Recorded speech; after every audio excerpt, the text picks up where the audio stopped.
नमस्कार, स्वागत है आपका वंदे मातरम न्यूज पर। आपके साथ मैं हूं शारदा यादव।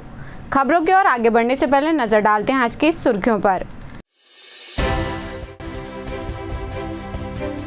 विश्व पर्यावरण दिवस पर विभिन्न क्षेत्रों में रोपे गए पौधे।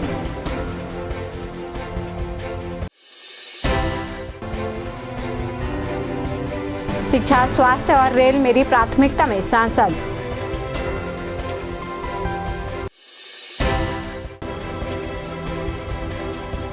मौत के साए में जी रहे पीएम आवास के निवासी। अब खबरें विस्तार से। विश्व पर्यावरण दिवस के अवसर पर कोरबा वन मंडल द्वारा निहारिका चौक में पौधों का वितरण किया गया और नए पौधे भी लगाए गए।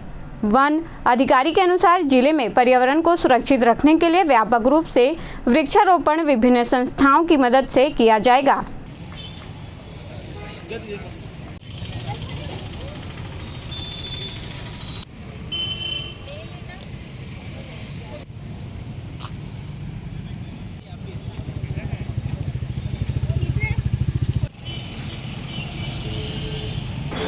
आज विश्व पर्यावरण दिवस हमारी वर्तमान और भावी की जागरूकता और जीवन शैली में परिवर्तन के लिए मनाया जाता है और इस वर्ष की थीम डेजर्टिफिकेशन पर आधारित है, जो कि है land restoration, desertification and drought resilience. ये जो बढ़ते मरुस्थलीकरण है उसको रोकने के लिए ये आज थीम चुनी गई है और यूनाइटेड नेशंस ने 2020 से लेकर 2030 तक ये डिकेड पूरा डेजर्टिफिकेशन के लिए घोषित किया था, इसलिए ये थीम हमने चुनी गई है।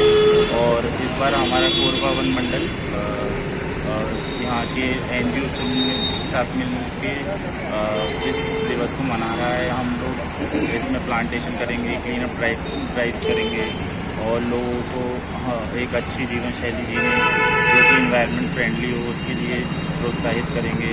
इसके लिए भारत सरकार ने हमारा मिशन लाइफ भी स्टार्ट किया है, जो कि लोगों के जीवन शैली में परिवर्तन ला सके। लगभग कितने पौधे आज लगाए जाएंगे? लगभग अभी हमने इस साइट पर कुछ 5-6 पौधे तो हम लगाएंगे और 100 से ऊपर पौधों का वितरण करेंगे। और शाम को भी हमारा जिला न्यायालय में प्रोग्राम है जिसमें भी काफ़ी 100 से ऊपर हम पौधों को लगाएंगे। आज विश्व पर्यावरण दिवस के रूप में जैसे से विश्व में सभी आज अपने तरफ से विश्व संरक्षण में पर्यावरण संरक्षण के अपनी योगदान दे रहा है, उसी तरह वन विभाग और यहाँ के सिविल सोसाइटी आम नागरिक भी पर्यावरण संरक्षण में अपना योगदान दे रहा है। आज हम लोगों को जागरूक करने के लिए शिविर का आयोजन कर रहे हैं, जिसमें हम जनता को जागरूक करेंगे, साथ ही वृक्षारोपण का कार्यक्रम कर रहे हैं, फिटनेस प्रोग्राम भी है। हम उम्मीद करेंगे कि ग्राम संरक्षण में अपनी सहभागिता सुनिश्चित कर सकें। सांसद निर्वाचित होने के बाद पहली बार तिलक भवन में पत्रकारों से चर्चा करते हुए ज्योत्सना चरणदास महंत ने अपनी प्राथमिकताएं गिनवाई। उन्होंने शिक्षा, स्वास्थ्य, जल, सड़क और रेल सुविधाएं बढ़ाने की दिशा में कार्य करने की बात कही। सांसद ने कोरबा के मेडिकल कॉलेज का उन्नयन कराना, यात्री गाड़ियों का नियमित आवागमन निर्धारित करना, रेलवे स्टेशन का आधुनिकीकरण करवाने की बात कही। सांसद ने अपने लोकसभा क्षेत्र में अधूरे कार्यों को अगले 5 वर्षों में पूर्ण करने का लक्ष्य रखा है। अध्यक्ष श्री राजेंद्र जायसवाल जी का मैं सचिव दिनेश राज कोरबा प्रेस क्लब की ओर से हार्दिक स्वागत अभिनंदन करता हूं। साथ ही उनके बातें यहाँ मतदाताओं के और प्राथमिकताएं मेरी जो पुरानी थी, जो अधूरी रह गई है, उन्हीं में रहेगा। और अभी मेडिकल कॉलेज का भी बढ़ाना है, रेलवे स्टेशन का उन्नयन करना है, सड़कें अभी जो है उन्हें पूरी करवाना है जल्दी से। और शिक्षा में भवन नहीं बने, कई जगह जो नहीं हो सका काम वो मुझे कराना है। शिक्षा, स्वास्थ्य और सड़क और जल, ये तो मेरी हमेशा प्राथमिकताएं रही हैं। अभी जल जीवन मिशन बना तो दिया गया है और हमेशा ये बोला जाता है कि हमने घर घर तक नल पहुंचाया, मगर घर घर तक नल और टोटी ही पहुंचाई है, अभी जल वितरण नहीं हुआ है, उसको करवाना है। बहुत सारे काम हैं जो करवाने हैं। सबसे बड़ी मांग आ रही है विधानसभा है जो जनकपुर सोनार, वहाँ रेल की अभी तक सुविधा नहीं। वहाँ की जनता आपसे बहुत मांग है। अभी तक उन्होंने इस बारे में कुछ ज्यादा मांग नहीं रखी है। देखिए, जो सच है। क्योंकि अभी बैकुंठपुर तक तो है ट्रेन, है ना, तो यात्री ट्रेन के लिए मैं कह रही हूँ कि मेरी प्राथमिकता है यात्री ट्रेन के लिए। और पसान भी अभी एक रेलवे लाइन बिछ रही है, आप देखिए पूरी तरीके से है, उसमें हम करेंगे कि वहाँ सोनहत तक भी जाए और यहाँ जो ट्रेन बंद हो चुकी है उन्हें फिर से चलाया जाए, क्योंकि यहाँ यात्रियों के लिए सुविधाएं वाकई नहीं है, ये हम अच्छे से जानते हैं और हमारे रेल मंत्री से कई बार चर्चा हो चुकी है। मैडम, राज्य में और केंद्र में बीजेपी की सरकार है और आपकी जो प्राथमिकताएं हैं, तो क्या युद्ध स्तर पे जो अभियान बनाना है तो करवाना है? देखिए केंद्र में सरकार तो हमारी थी नहीं, मेडिकल कॉलेज तो आया ना, काम कराने से होता है। मैं पक्ष विपक्ष की बात नहीं करती, लेकिन जो मानवता के अधिकार में, जो जनता के अधिकार में जो काम होता है हित में, उसको चाहे कोई भी सरकार हो, हमें पूरी तरीके से सहयोग देगी। मैडम, मेडिकल कॉलेज के नाम को लेकर काफी मैंने इसका जवाब आपको दे दिया। अभी मैंने बोला ना नाम को लेके, तो ऐसा है कि अभी मैं बता चुकी हूँ कि मैंने अपने स्वर्गीय बिसाहूदास महंत जी का जो नाम लिया, क्यों लिया, और क्योंकि यहाँ के स्वप्न दृष्टा वो थे। उन्होंने बांध दिया है, इतना बड़ा नहर दी है जो कि पूरा बांगो बांध के निर्माता वही हैं। उन्होंने नहर ऐसी दी है जो कि पूरी की पूरी आपकी यहाँ से लेकर के कोरबा से लेकर के पूरा, और मैंने ये नाम उनको समर्पित किया है, श्रद्धांजलि दी है कि उनको जो सुविधाएं नहीं मिली वो यहाँ के हर गांव के लोगों को मिलनी चाहिए, ये मेरी प्राथमिकता है। नाम से क्या होता है? के रूप में कैंपेन चलाया गया, फिर जनता ने आपको कैसे सिखाया? ये तो आप जनता से पूछिए, ज्यादा बेटर है। गठबंधन की सरकार यदि आई तो क्या मंत्री पद में आपको देखा? इस बारे में मैं सोचती नहीं हूँ भैया, अपन देखो जनप्रतिनिधि हैं, जो मिला उसी में खुश रहते हैं। मैडम, आपने कहा कि अश्विनी चौबे जी ने 2 साल का समय मांगा रेलवे, मेरे हिसाब से 2 लेकिन आपने बोला कि हमारी सरकार आएगी तो अगर हम 20-25 दिन में 20-25 दिन में हम मंत्री से मिल करके उसका समाधान कोशिश शुरू कर देंगे, ये मैंने कहा। अपन लाइन तो बिछा नहीं सकते ना लेकिन पुरानी ट्रेन को तो चला सकते हैं जो बंद हुई है। तो अगर तो जोड़ तोड़ की राजनीति में इंडिया गठबंधन की अगर सरकार बन जाती है तो रेलवे सुविधा मिलेगी। देखिए कोरबा को क्या क्या मिलेगा तब, ये मैं कहूँगी नहीं, बताऊंगी। मैडम एक सवाल, गेवरा स्टेशन एक बड़ा इशू है मैडम, आप स्टेशन का अवलोकन करने में पहुंचे थे और पूरा कोरबा वेस्ट उससे जुड़ा हुआ है, उस पर आप गेवरा ट्रेन बंद कर दी गई थी, गेवरा स्टेशन। हाँ, वो पहले जो बदहाल हुआ वो बंद होने से हुआ, बहुत दिन तक वो बंद रहा। अब यदि वहाँ फिर से शुरुआत की जाए तो मेरे हिसाब से उन्नयन हो, वहाँ ठीक ठाक हो। और इसके लिए मैं पहले से कह चुकी हूँ, लिख चुकी हूँ कि गेवरा से गाड़ियाँ जाना चाहिए, आना चाहिए। तो अब जो भी होगा वहाँ का, मेरे पास जो भी लिखित में आएगा उसकी समस्या सबका समाधान करूँगी।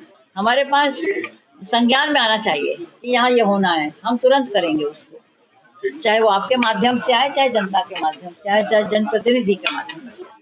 मुड़ा पर प्रधानमंत्री आवास में रहने वाले लोगों पर जान का खतरा बना हुआ है। बिजली वितरण विभाग और निगम प्रशासन की लापरवाही के कारण कभी भी आग लग सकती है। विद्युत तारों का मकड़ जाल फैला हुआ है।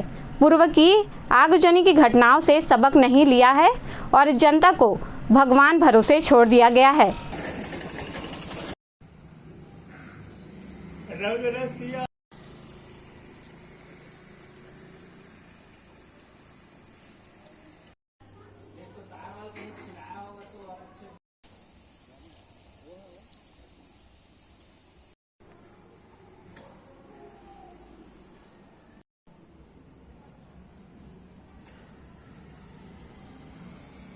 बिजली का समस्या तो अब ऐसी लगा है, तो क्या है वो लोग एक बार आके वायर को काट दिए थे ना, तो सब ऐसी फैल गया है सब। अब फिर से कनेक्शन जोड़े हैं तो किसमें किसका है सब कुछ उसको एकदम से करके जोड़े हैं देख के। तो ये खतरनाक है कि नहीं आपके हिसाब से? खतरनाक तो है, बच्चे हैं छोटे छोटे खेलते रहते हैं और गलती से अगर कुछ हो गया तो उसकी जिम्मेदारी। वही तो दिक्कत है, ये सबको सुधारना पड़ेगा। ठीक कैसा स्थिति करके गए हैं निगम वाले और बिजली विभाग, मतलब यहाँ बच्चे भी खेल नहीं सकते हैं, पूरा ऐसी तैसी करके रखे हुए हैं। कितना खतरनाक हो सकता है, क्या कहना चाहते हैं इसमें? आप देख रहे हो खुद, कोई भी बच्चा अगर फंस गया या गलती से किसी करंट भी लग गया तो सीधा मर ही जाएगा। बचने का कुछ है ही नहीं चांस। किसकी लापरवाही है? निगम प्रशासन और बिजली विभाग। तो निगम प्रशासन के लोग तो यहाँ आते हैं शायद। कुछ नहीं करते, कई बार कंप्लेंट दे चुका हूँ। तो क्या चाहते हो आप लोग? इसको सुधारें और यहाँ सफाई की व्यवस्था करें। हम लोग खुद झाड़ू लगाना पड़ रहा है यहाँ। इसकी स्थिति कब से ऐसी भी है बिजली? जब से लगा है तब से। चल ठीक है। कितने परिवार निवास रहते हैं अभी यहाँ पे लगभग? यहाँ पर भैया हर बिल्डिंग में एक एक परिवार तो है ही है, मतलब 5-6 लोग तो रहते ही हैं हर बिल्डिंग में। सभी जगह इसी है क्या? सभी जगह।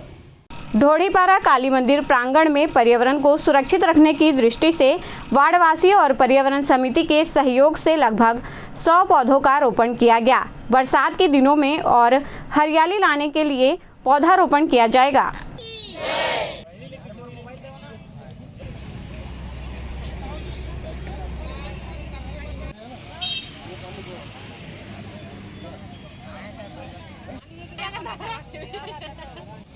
बोलो धरती माता की जय, पृथ्वी माता की जय। हमारे वार्ड नंबर 15 ढोढ़ीपारा भैंस खटाल के काली मंदिर प्रांगण के पास जो खाली जगहें हैं उनमें हमारे वार्ड वासियों के द्वारा और हमारी महिला बहनों के द्वारा जो प्रकृति का संरक्षण हो रहा है, जो प्लास्टिक की वस्तुएं जो खराब कर रही है, हम लोग को सांस लेने में जो परेशानियां आ रही हैं, उन सबको ध्यान में रखते हुए हम पर्यावरण संरक्षण समिति के द्वारा सहयोग लेकर के हमारे वार्ड में 100 पौधारोपण करेंगे करके निर्णय लिए हैं। इसीलिए आज हम यहाँ उपस्थित हुए हैं और 100 पौधा लगाएंगे। उसके बाद आगामी अगर हमको और पौधे मिलते हैं तो हम हमेशा ये इसको सुचारू रूप से चलाते रहेंगे।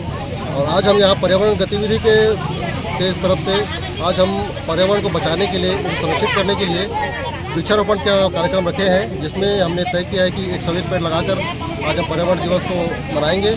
और जितना हम पेड़ लगाएंगे हमारी चाह ये है कि जितना हम पेड़ लगाएं सबके सबको हम बचा के उसको बड़ा करें, ताकि क्या होता है कि हर बार हम पेड़ तो लगाते हैं, सभी लोग लगाते हैं पेड़, लेकिन जितना लगाते हैं वो सब पूरे के पूरे बच नहीं पाते हैं और वो वैसे ही मतलब ख़त्म हो जाते हैं। फिर दोबारा पेड़ लगाते हैं, फिर ख़त्म हो जाते हैं। बेटर ये है कि पेड़ लगाओ, उसको संरक्षित भी करो, तभी हमारा जो एनवायरनमेंट है आज के ज़माने में जो ग्लोबल वार्मिंग बढ़ चुकी है, तो तभी हमारा एनवायरनमेंट अच्छा होगा और जिससे हमारा जीवन भी अच्छा चल पाएगा। छत्तीसगढ़ राज्य विद्युत उत्पादन कंपनी की कोरबा पश्चिम इकाई द्वारा विश्व पर्यावरण के अवसर पर वृहद पैमाने पर वृक्षारोपण किया गया। इस अवसर पर मैत्री महिला समिति की सदस्यों ने अपनी सहभागिता निभाई।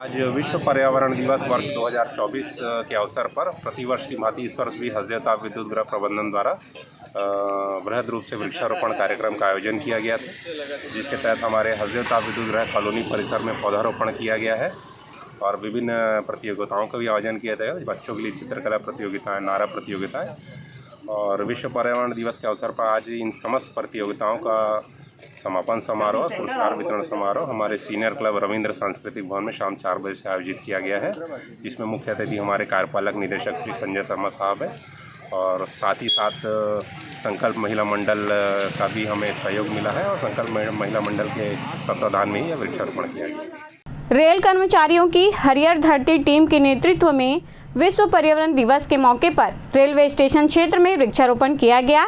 इस मौके पर मुख्य अतिथि के रूप में कोरबा ARM ने पौधारोपण कर टीम के साथियों के साथ स्टेशन के कर्मचारियों को रोपण पौधे के संरक्षण का दायित्व निभाने कहा।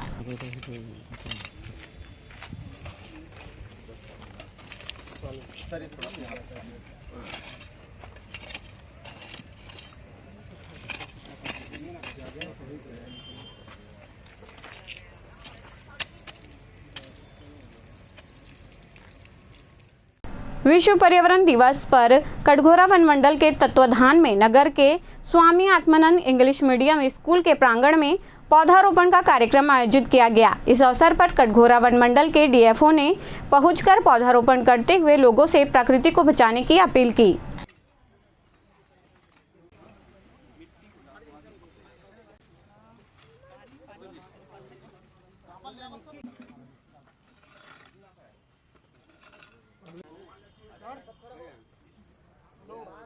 सभी लोग पौधे लगाइए और इसको केयर करना है, सिर्फ लगाने से नहीं होगा ना।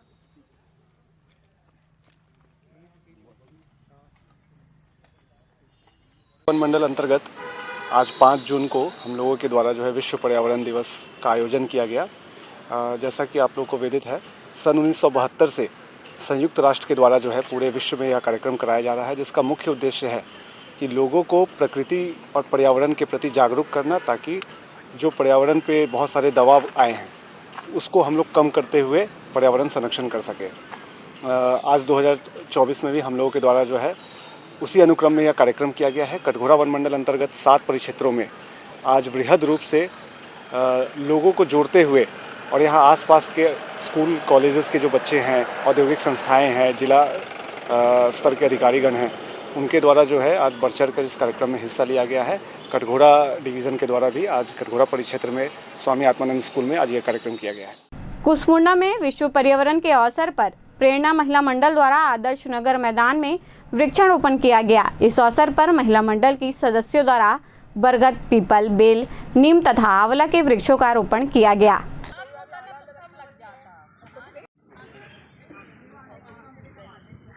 कौन है जो अभी लिख के देने वाला था, वो कौन है? वो अब डील कर लिया, वो जल्दी करो। एक नीचे लगा है, सबसे जरूरी है ना, वो उसका गड्ढा में लगा गड्ढा हुआ है ना, कह रहे तो लंबा आंवला को फैलता नहीं है, वो फैले वाला ना है। आज प्रेरणा महिला मंडल द्वारा पर्यावरण दिवस मनाया जा रहा है। इसमें हम लोगों ने 50 पौधे लेके आए हैं, जिसमें आम है, नीम है, अमरूद है, आंवला है, बादाम है। और पर्यावरण दिवस के अवसर पर हमें सबको चाहिए कि हम 2-2 पौधे सभी जगह लगाएं। जहाँ खाली मैदान होती है वहाँ हमें लगाना चाहिए, क्योंकि अभी 47-48 डिग्री चल रही है, आने वाले समय में भी 50-55 हो जाएगी। और इसके लिए पेड़ पौधे लगाना बहुत ज़रूरी है, क्योंकि आने वाले जनरेशन को भी हमको इनको बताना है कि पेड़ पौधे हमारे लिए क्यों ज़रूरी है। क्योंकि जिस तरह से टेम्परेचर बढ़ेगा हमारी स्किन जलने लगेगी। तो हम आशा करते हैं, क्षेत्रवासियों से भी निवेदन करते हैं कि आप हर दिन कम से कम 2 पौधे लगाने का प्रयास करें। मैं सभी कॉलोनी वालों से आग्रह करती हूँ कि सब कम से कम 2-2 पौधे अपने हाथ से विश्व पर्यावरण दिवस के अवसर पर लगाएं। कोरबा लोकसभा क्षेत्र से नवनिर्वाचित सांसद ज्योत्सना चरणदास महंत को विधिवत रूप से जिला निर्वाचन अधिकारी एवं कलेक्टर अजीत बसंत ने निर्वाचित घोषित किया। निर्वाचित घोषित किए जाने के साथ ही निर्वाचन प्रमाण पत्र भी मतगणना स्थल IT कॉलेज झगहरा में प्रदान किया गया।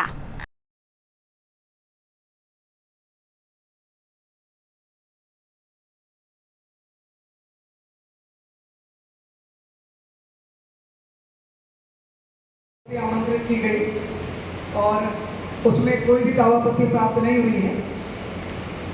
इसके बाद निर्वाचन आयोग के दिशा निर्देश के अनुसार निर्वाचित अभ्यर्थी के संबंध में घोषणा की जा रही है।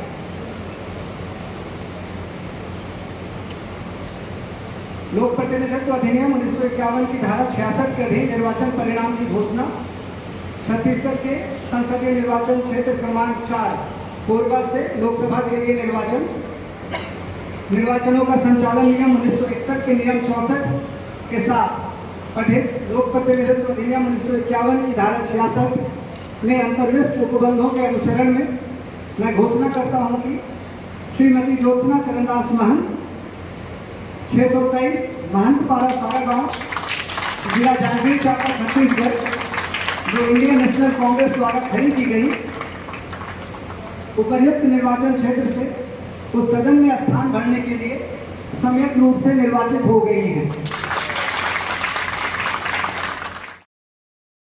जिले में गर्मी के कारण लगातार हो रही आगजनी की घटना को देखते हुए नगर सेना द्वारा अनेक स्थानों पर मॉक ड्रिल किया जा रहा है। अब तक 10 स्थानों पर आगजनी से बचाव के लिए मॉक ड्रिल किया गया। औद्योगिक संस्थानों में फायर के पर्याप्त संसाधन और प्रशिक्षित कर्मचारी मौजूद हैं।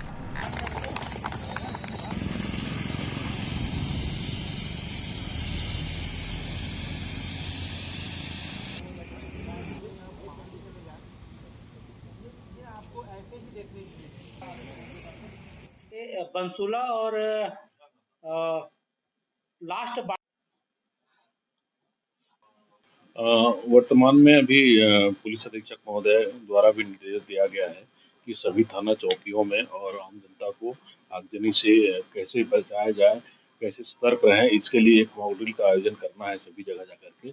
इसी तारतम्य में हमने हमारे जो फायर विंग है उनको आदेश किया गया है कि आप लोग समस्त थानों में जाकर और उस क्षेत्र के जितने भी व्यापारी हैं, आमजन हैं, उनको इकट्ठा कर मॉक ड्रिल के द्वारा आग से बचने के उपाय के बारे में जागरूक करना है और जो भी अग्निशमन यंत्र है उसको कैसे ऑपरेट किया जाए उसके बारे में भी जानकारी देना है। साथ ही साथ जो पुलिस के जो स्टाफ हैं उनको भी इसके बारे में जानकारी देना है, क्योंकि जब जहाँ कहीं भी आगजनी होती है तो पुलिस के साथ साथ हमारे फायर के साथ साथ पुलिस के जवान भी वहाँ उपस्थित रहते हैं, तो उनको भी ये काम आना चाहिए। इसीलिए जो है जागरूकता अभियान चलाया जा रहा है। औद्योगिक क्षेत्र है कोरबा, बड़े बड़े उद्योग है, क्या वहाँ पे भी मॉक ड्रिल कर बताया गया है कि कैसे बचना है? जितने भी औद्योगिक संस्थान है, चाहे गवर्नमेंट का हो, चाहे सेंट्रल गवर्नमेंट का हो, चाहे प्राइवेट हो, इनके पास पर्याप्त मात्रा में फायर गाड़ी रहती है, फायर पर्याप्त मात्रा में एक्सटिंग्विशर रहते हैं और उनके पास प्रशिक्षित स्टाफ रहते हैं ताकि फैक्ट्री में किसी भी प्रकार की आगजनी हो तो वो उससे कंट्रोल कर सके। सर, सरकार द्वारा कुछ निर्धारित रहता है कि महीने या 2 महीने में इतने मॉक ड्रिल करना है, अगर ऐसा कुछ है तो इन 2 महीनों में इस नए सत्र में कितने मॉक ड्रिल? विभाग द्वारा ऐसा किसी प्रकार का कोई निर्देश नहीं है, लेकिन हम अपने जो काम और चुनाव को देखते हुए बीच बीच में समय निकाल कर जो है हम लोग मॉक ड्रिल करते हैं और फायर ऑडिट का काम करते हैं। इन 2 महीनों में कम से कम कितने मॉक ड्रिल? इन 2 महीने में लगभग अभी 10 मॉक ड्रिल। कुसमुंडा थाना अंतर्गत वैशाली नगर खमरिया निवासी राजेश यादव के घर में मंगलवार की रात सांप देखा गया। राजेश यादव ने इसकी सूचना सर्पमित्र जितेंद्र सारथी को दी। सूचना मिलने के बाद सर्पमित्र मौके पर पहुंचे और सांप का सुरक्षित रेस्क्यू किया, तब जाकर घर वालों ने राहत की सांस ली।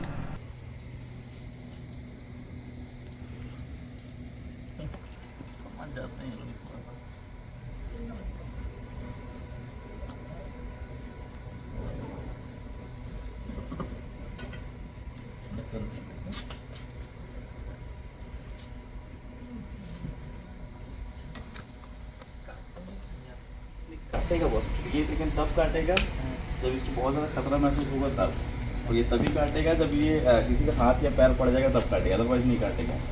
तो जब भी ऐसे अगर आपको सांप दिखते हैं ना, कोई सा भी सांप रहे, तो उनको आपको पकड़ने या परेशान या आपको बहुत ज़्यादा टेंशन लेने की आवश्यकता नहीं है। ये हमारे खाद्य श्रृंखला को, हमारे इकोसिस्टम को ये लोग बैलेंस करते हैं।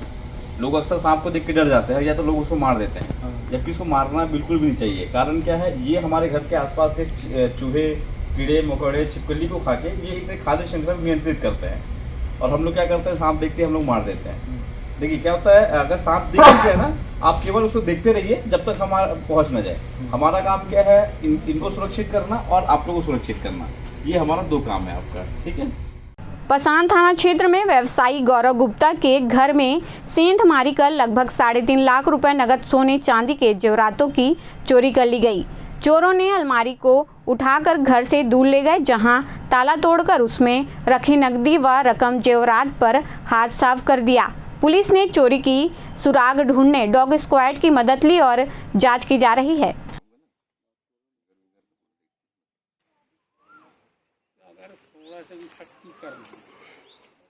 दो चार लौंडे करनी सारा के उठे, 2-4 भाकर